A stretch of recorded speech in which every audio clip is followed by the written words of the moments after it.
আমার ভাইয়ের আল্লাহ রাব্বুল আলামিন বলছেন ওয়া ইযা হাকামতুম বাইনান নাসি আন তাহকুমু বিল আদল।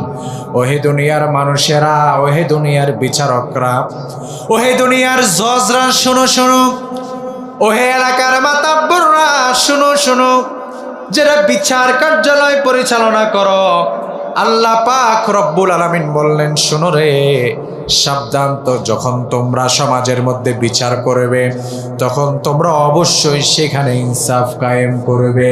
চাই সাবধান, টাকার বিনিময়ে, গভীর রাতে অর্থ লেনদেনের বিনিময়ে, পরিবার পরিজনের দোহাই দিয়ে, আত্মীয় স্বজনের দোহাই দিয়ে বিচারের নামে অবিচার যেন তোমার দ্বারা না হয়।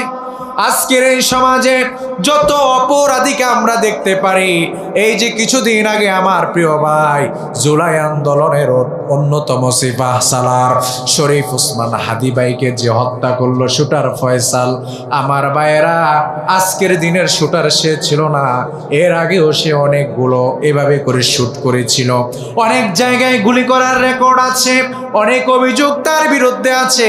একাধিকবার গ্রেফতার হওয়ার পরেও জামিনে মুক্তি পেল, আবার সে একই অপরাধ সংগঠিত করলো।